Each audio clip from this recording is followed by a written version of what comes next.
نئی مجرم آتی تو میں اس کو اپنی ہوس کا نشانہ لازمی بناتا۔ ایک دفعہ ایک کنواری لڑکی چوری کے الزام میں آئی تھی۔ میں ہم بستری تو کر چکا تھا، لیکن اس کے جسم سے یہ تم کیا کر رہے ہو؟ مجھے چھوڑ دو، خدا کے لیے میرے ساتھ ایسا مت کرو۔ وہ لڑکی روتے ہوئے التجائیں کرتی خود کو مجھ سے چھڑوانے کی کوشش کر رہی تھی، مگر میں نے اس کی نازک کلائیوں کو سختی سے جکڑ کر ایک کپڑے سے باندھ دیا۔ وہ بری طرح مچلنے لگی۔ میں نے دھکا دے کر اسے میز پر گرایا تو وہ کمر میز پر لگنے سے گرا کر رہ گئی تھی۔ ابھی وہ اپنی تکلیف کو برداشت کر رہی تھی کہ میں نے اس کو دیوانوں کی طرح کھینچتے ہوئے اپنے قریب کر لیا۔ لڑکی کے منہ سے دبی دبی چیخ برآمد ہوئی تھی، مگر میں نے بر وقت اس کے منہ پر سختی سے ہاتھ جما لیا۔ اس کی آنکھیں پھٹنے والی ہو گئیں۔ اس کے نرم و نازک چہرے پر میرے سخت کھردرے ہاتھ اتنی سختی سے جمے ہوئے تھے کہ لڑکی چہرے کو حرکت دینے سے قاصر ہو گئی۔ اس کی آنکھوں میں التجا اور رحم کی بھیک صاف نظر آ رہی تھی، مگر میں تو اس کا حسین سراپا دیکھ کر پاگل ہو چکا تھا۔ میرے حواس سلامت نہیں تھے کہ میں اس کی آنکھوں میں لکھی فریاد پڑھتا۔ میں نے اس کا دوپٹہ کھینچ کر ایک طرف پھینک دیا، مسلسل پیر مار کر خود کو چھڑوانے کی کوشش میں۔ اس لڑکی کے پاؤں سے جوتی بھی اتر چکی تھی۔ وہ لڑکی بے حد خوبصورت تھی۔ اس کا نازک سراپا کسی بھی مرد کا ایمان ڈگمگا سکتا تھا۔ پھر اس کے حسن میں کم عمری کا گلابی پن اسے مزید خوبصورت بنا رہا تھا۔ میں جتنا اس لڑکی کے قریب ہو رہا تھا میرے ہوش اڑ رہے تھے۔ اس کے لمس میں مجھے ایک عجیب سا سکون محسوس ہو رہا تھا۔ لڑکی کو دبوچ کر اپنے قابو میں کرتے ہوئے میں اسے اپنی تسکین کا نشانہ بنانے لگا، جبکہ میرے بھاری ہاتھ میں دبے اس کے منہ سے دبی دبی چیخیں برآمد ہو رہی تھیں۔ تکلیف اور غم کے مارے لڑکی کا پورا وجود بری طرح کانپنے لگا۔ وہ پسینے پسینے ہو رہی تھی اور میں اس کے حسین روپ کو دیکھتا اپنے ہوش گنوا رہا تھا۔ اس قدر خوبصورتی کے ساتھ تمہیں چاہیے تھا کہ تم کوئی جرم ہی نہ کرتی۔ تم جیسی لڑکیاں تو زاہد عابد کا ایمان ڈگمگا دیتی ہیں، پھر میں تو ایسا شریف مرد بھی نہیں ہوں۔ میں نے لڑکی کی مسلسل مزاحمت پر اطمینان سے اسے جتایا تو وہ غمزدہ سی ہونے لگی۔ اس کا پورا وجود رونے کی وجہ سے ہچکولے کھا رہا تھا۔ جتنا میں اس لڑکی کو اپنی تسکین کا نشانہ بنا رہا تھا، اتنا ہی وہ لڑکی کمزور پڑتی جا رہی تھی۔ اس کی مزاحمت ختم ہونے لگی۔ اس کے چیخنے چلانے اور خود کو چھڑوانے کی ہمت بھی ختم ہو رہی تھی۔ آنسو اس کی پلکوں پر جمنے لگے۔ وہ بے بس میرے سامنے پڑی تھی اور میں اسے کسی کھلونے کی طرح استعمال کر رہا تھا۔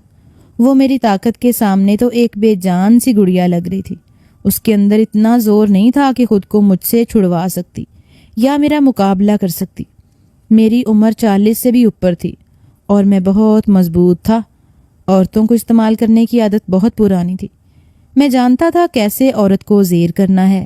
مزاحمت کرنے اور مسلسل احتجاج کرنے والی عورتوں کو بھی کمزور کرنے کا طریقہ مجھے آتا تھا۔ اپنی نوکری کا میں نے بہت ناجائز فائدہ اٹھایا تھا اور ہمیشہ اپنے پاس آنے والی عورتوں کو دل کھول کر استعمال کرتا تھا۔ میں اس گناہ کا عادی ہو چکا تھا۔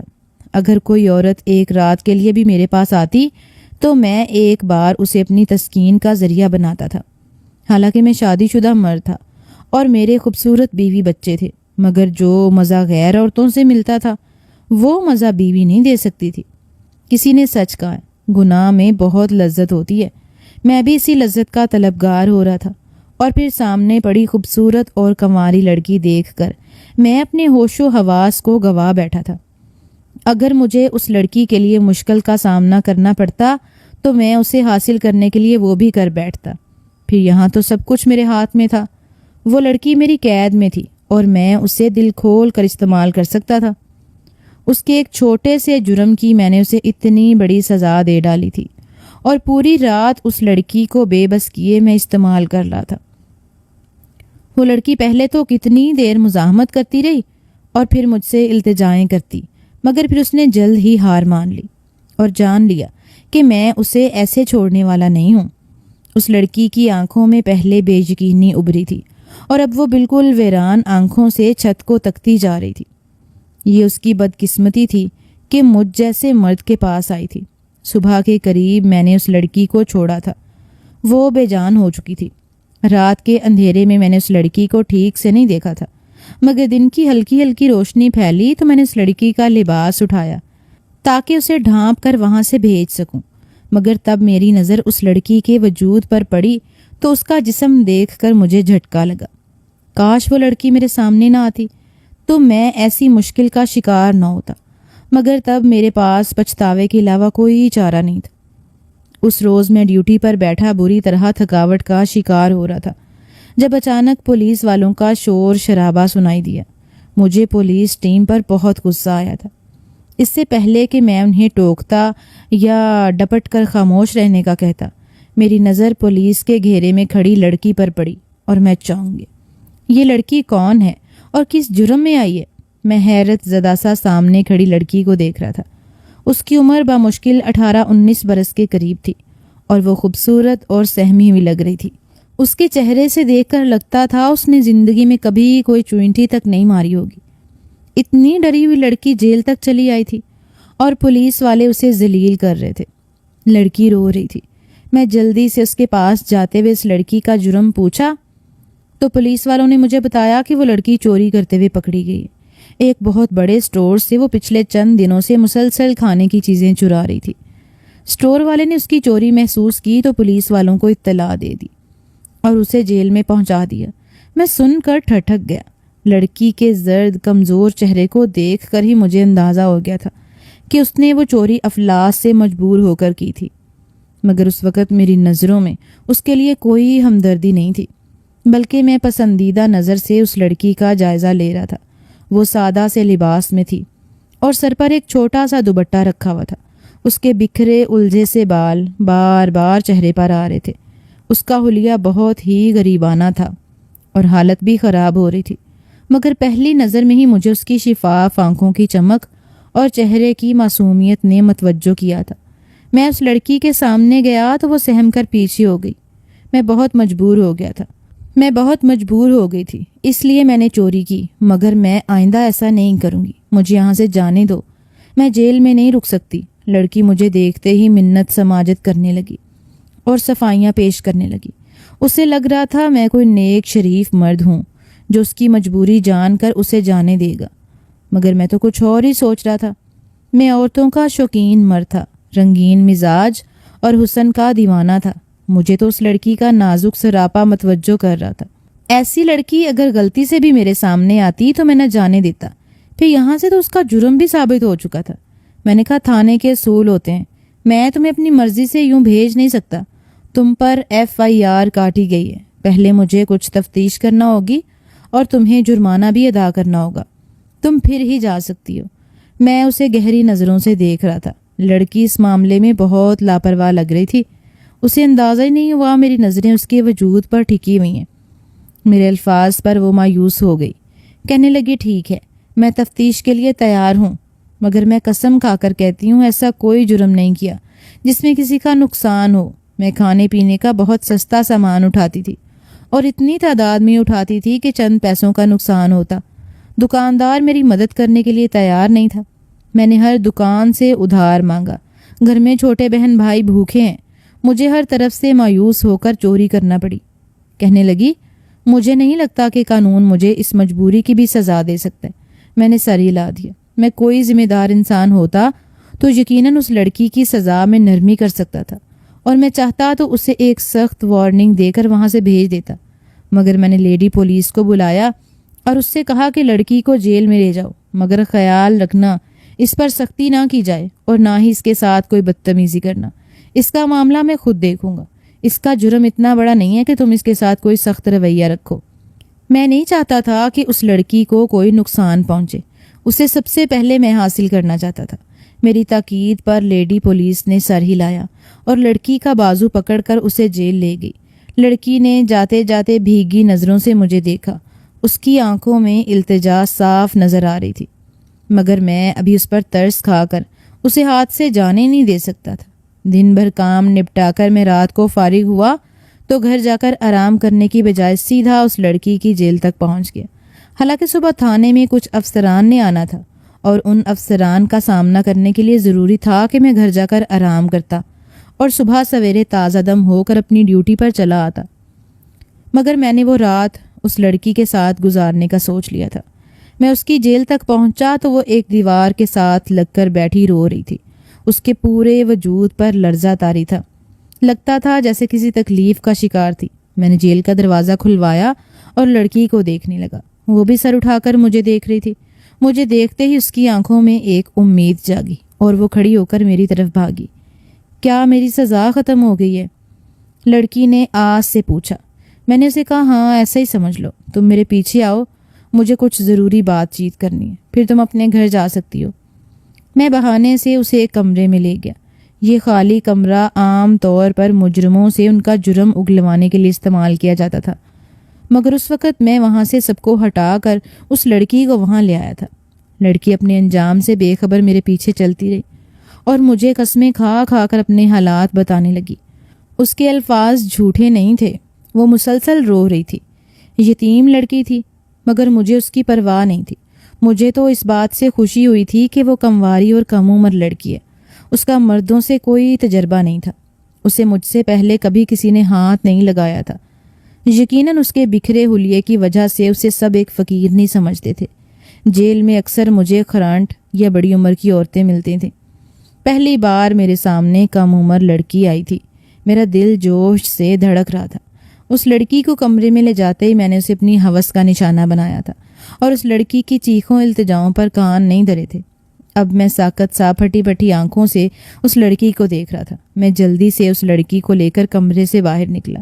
میرے پاس کوئی ایسی چادر موجود نہیں تھی جس سے میں اس لڑکی کا جسم چھپاتا۔ مجھے خوف تھا اس لڑکی کا جسم کوئی بھی دیکھتا تو میری خیر نہ ہوتی، جبکہ میں خود بھی حیرت اور پریشانی کا شکار تھا کہ اس لڑکی کے ساتھ ایسا کیا ہوا تھا اور مجھے پہلے یہ خبر کیوں نہیں ہوئی تھی۔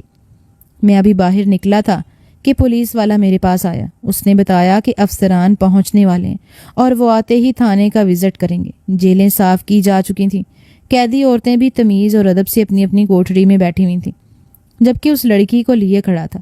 میں نے بوکھلا کر اس پولیس والے سے کہا ایک لیڈی پولیس کو بھیجے جو اس وقت ڈیوٹی پر نہیں ہے، اور لڑکی کی FIR کا اندراج ہٹا دو۔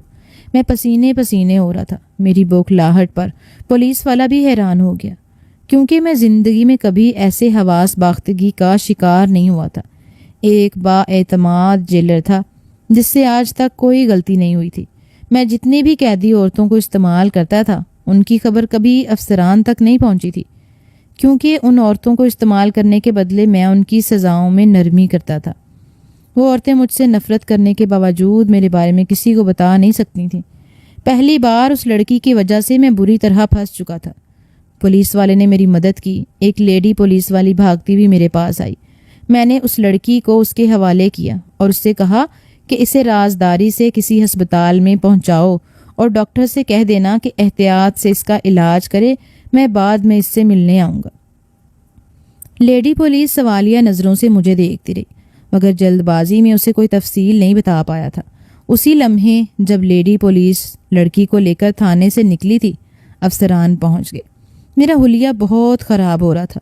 میں نے جلدی سے منہ دھو کر اپنے بال بنائے اور وردی جھاڑ کر سیدھا کھڑا ہو گیا۔ میری آنکھوں پر سرخی تھی اور چہرے پر تھکن کے آثار نمایاں ہو رہے تھے۔ میں جانتا تھا میرا ایسا حلیہ اور چہرہ افسران کو ناگوار گزرے گا، کیونکہ سب جانتے تھے اس وقت میری رات کی ڈیوٹی بھی نہیں تھی۔ اس کے باوجود میں اگر گھر سے اس حالت میں جیل آتا تو اس کا اثر میری نوکری پر پڑ سکتا تھا۔ مگر جیل کی صفائی اور قیدی عورتوں کو اچھی حالت میں دیکھنے کے بعد جب تھانے کی رپورٹ اچھی ملی تو افسران نے میرے حلیے کو توجہ نہیں دی۔ چائے پانی پی کر واپس جاتے ہوئے بلکہ انہوں نے مجھے نصیحت کی کہ اپنی صحت کا خیال بھی رکھنا چاہیے۔ میں شرمندگی سے سر ہلا گیا۔ افسران کے جاتے ہی میں تھک کر کرسی پر گر گیا۔ نیند سے میری بری حالت ہو رہی تھی۔ پوری رات میں جاگتا رہا تھا۔ اب ایسا حال تھا کہ جلد از جلد کسی جگہ سو جانا چاہتا تھا، مگر تب مجھے لڑکی کا خیال آیا۔ میں نے جلدی سے لیڈی پولیس کو کال ملا کر اس لڑکی کا پوچھا تو وہ بوکھلائی ہوئی تھی۔ کہنے لگی لڑکی کی حالت بہت سیریس ہے۔ میں منتظر کھڑی ہوں کہ اچھی خبر ملے، مگر ابھی تک ڈاکٹر تشویش کا اظہار کر رہے ہیں۔ اس لڑکی کے زندہ بچنے کی کوئی امید نظر نہیں آ رہی۔ لیڈی پولیس کے الفاظ پر میرے رونگٹے کھڑے ہو گئے۔ ویسے تو میں تھانے سے اس لڑکی کا سب ریکارڈ ختم کرا چکا تھا، مگر پھر بھی میں کوئی رسک نہیں لے سکتا تھا۔ قیدی عورتیں اس لڑکی کو دیکھ چکی تھیں۔ تھانے کا سارا سٹاف گواہ تھا کہ ایک مجرم لڑکی جیل میں آئی تھی مگر راتوں رات غائب ہو گئی۔ بہت سے لوگ اس لڑکی کی جیل میں موجودگی سے واقف تھے۔ اس کی اچانک گمشدگی کا کسی بھی وقت راز کھل سکتا تھا، اس لیے ضروری تھا کہ لڑکی کا بروقت علاج کر کے اسے کسی قابل کیا جاتا اور واپس جیل میں پہنچا کر باقاعدہ اس کے جرم کی تفتیش کرتا اور اس سے باعزت بری کرتا۔ صرف اسی صورت میں میری جان بخشی ہو سکتی تھی۔ اب مجھے اپنی نوکری کے لالے پڑ چکے تھے، جبکہ لیڈی پولیس نے لڑکی کے بارے میں نہایت عجیب و غریب سی باتیں بتائی تھیں جو میرے دماغ میں اٹک گئی تھیں۔ کہنے لگی ڈاکٹر نے بتایا ہے کہ لڑکی کی ایک پسلی بھی ٹوٹی ہوئی ہے اور اسے اندرونی چوٹیں آئی ہوئی ہیں۔ میں گھبرا گیا۔ اس لڑکی کو اس قدر بری طرح کس نے مارا تھا؟ میں نے تو اس پر ہاتھ بھی نہیں اٹھایا تھا۔ جب وہ لڑکی جیل میں آئی تو اس کی رنگت بالکل زرد پڑی ہوئی تھی۔ وہ بہت کمزور لگ رہی تھی اور بہت رو رہی تھی۔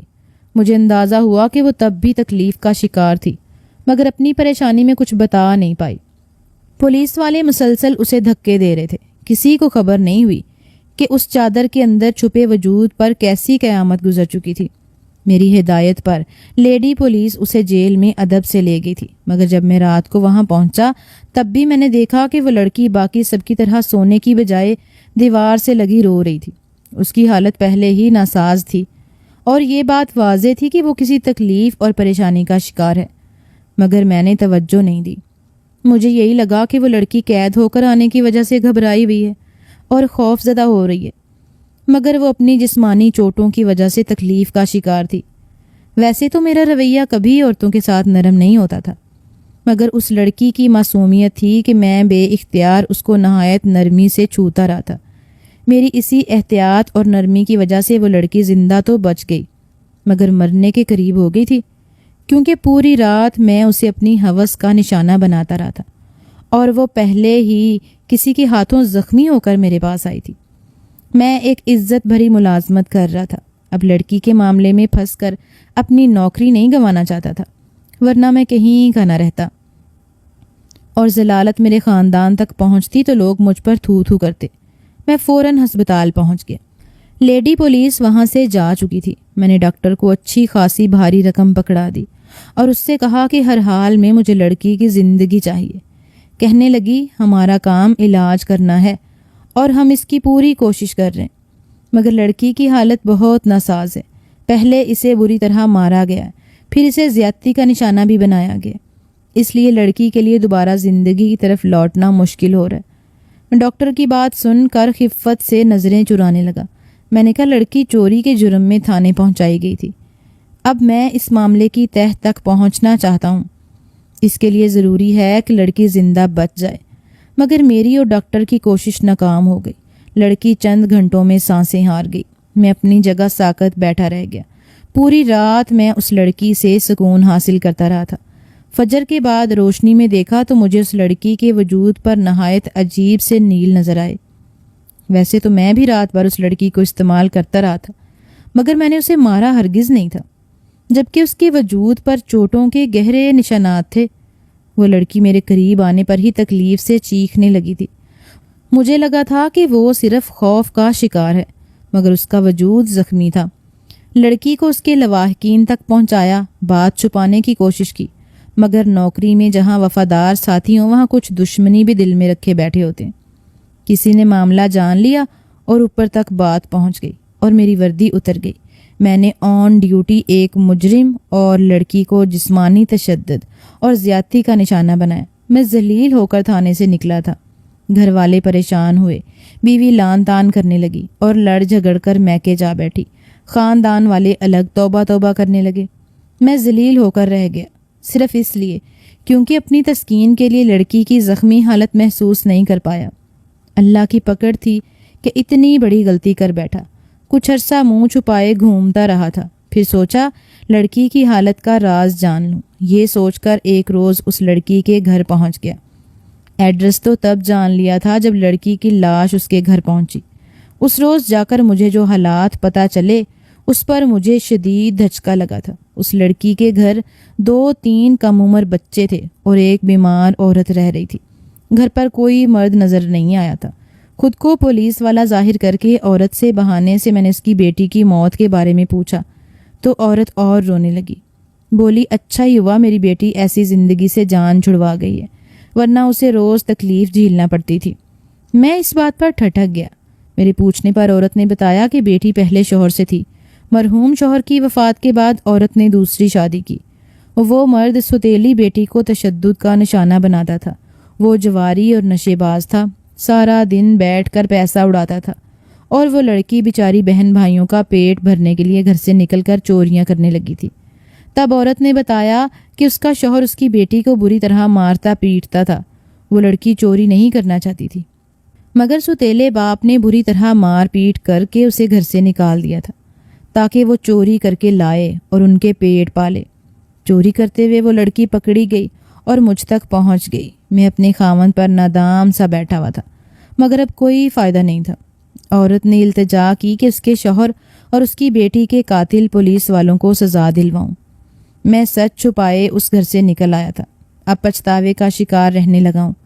مجھے یقین ہے کتنا عرصہ اس عورت نے انتظار کیا ہوگا کہ میں اس کی بیٹی کی ناحق موت کا بدلہ لوں گا، اور میں خود کو سزا دینے کی ہمت نہیں کر پایا، اس لیے چھپ گیا۔ آج تک نمازیں پڑھ پڑھ کر اللہ سے دعا مانگتا ہوں کہ وہ میرے گناہ معاف کر دے، نہ جانے مجھے معافی ملے گی یا نہیں۔